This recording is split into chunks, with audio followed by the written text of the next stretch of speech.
बिस्मिल्लाहिर्रहमानिर्रहीम। नाज़रीन, मैं हूं अमीर उमर चमन और आप देख रहे हैं स्ट्रेट फॉरवर्ड। नाज़रीन, मुस्लिम बाज़ार के अंदर मुख्तलिफ़ ताजरों ने जो है मुख्तलिफ़ मौक़ात में एहतजाज किया, प्रोटेस्ट किया। उनका यही कहना था कि उनको एक उसामा नामी नौजवान है जिसने वरगला कर उनसे 26 करोड़, कभी 6 करोड़, कभी 4 करोड़ मुख्तलिफ़ रकम जो है वो सामने आई कि उसने फ़्रॉड करके यहाँ से लेके गया है। और उसके बाद उसामा जो है वो एकदम मंजर आम से गायब हो गया। आज हम एक ऐसी जगह पर मौजूद हैं जहाँ पर उसामा भी हमारे साथ मौजूद है। हक़ाइक़ क्या है? एक तरफ जो शहरियों की बातें हमने सुनी, उसामा के ऊपर 2-3-4 FIRs भी होंगी। उसामा का एक भाई जो है उसको पुलिस ने अरेस्ट भी कर लिया और अभी तक बिठाया हुआ है।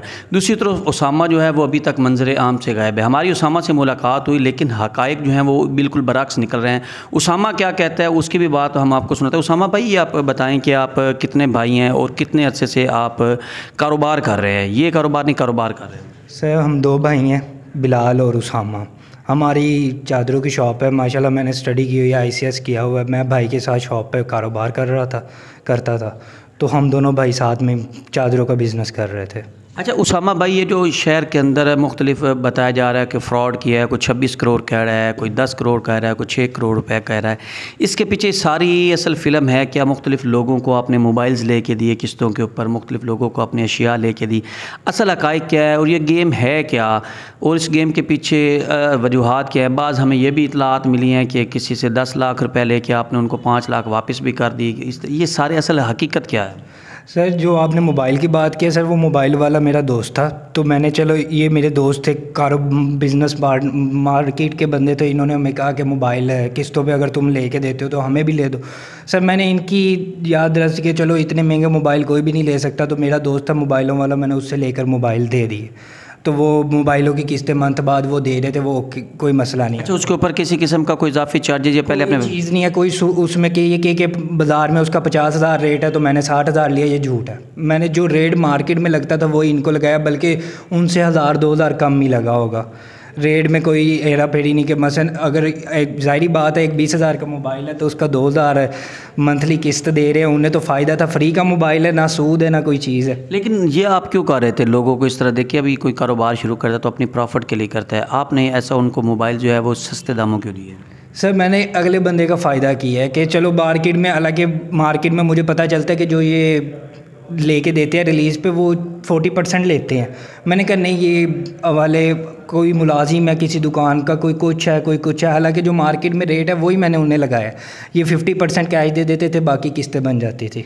अच्छा, आप ये बताइए कि दूसरा जो मुख्तलिफ लोगों से आपने पैसे लिए, उसके ऊपर वो कह रहे हैं कि आपने पैसे लिए और फ्रॉड किया, जो लेके भागे। आप उनको पर मंथ जो है इंस्टॉल देने लाख रुपए ले, किसी को आप 10,000 रुपये पर मंथ दे रहे, किसी को 5,000। ये क्या है? सर, ये झूठ है। जो बंदे मुझ पे इल्ज़ाम लगा रहे हैं, जिन्होंने मुझे FIR मेरे ऊपर कटवाई है, सर वो पहले ही सूद का कारोबार कर रहे थे। ठीक है, मैं अपना कारोबार चादरों का कर रहा था, पैम्पर्स का भी मैं अपनी फैमिली से पेमेंट लेके कर रहा था।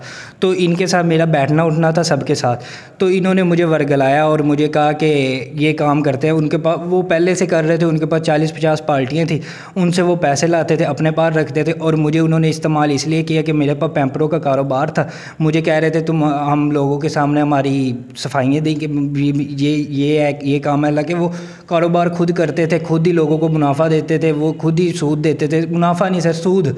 सर, आगे बात ये है कि लाख रुपए के पीछे वो 10,000 रुपये हफ्ता दे रहे थे। अच्छा, 10,000 रुपये हफ्ता दे रहे थे। वो तो कहते हैं कि उसामा हमें दे रहा था, वो नहीं दे रहे थे। फिर आप कहते हैं कि वो कर रहे थे कारोबार और उन्होंने आपके ऊपर FIR करवाई। अजीब सूरत हाल है, कुछ समझ नहीं आया। मैं आपको बताता हूँ सर, वो ये थी कि वो मुझसे दस्ती लेन देन करते थे। अगर मुझे देने, कारोबार तो ख़त्म, कारोबार तो कर नहीं रहे थे ये लोग।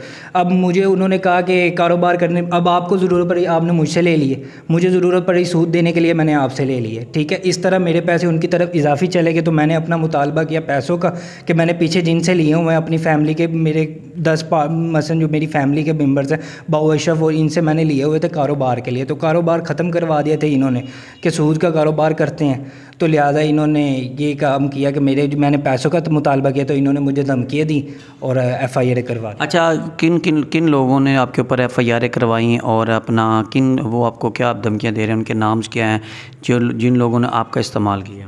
सर, हाफिज़ इरफान सबसे बड़ा फ्रॉड है। वो सर सूद का कारोबार कर रहा था, करता रहता है, और वो अपनी 40-50 पार्टी, उसकी वजह से उन्होंने मुझे धमकियाँ दी थी कत्ल की, ये वो फ़लाँ दिन का। मेरे घर आके तोड़ बोड़ भी की थी।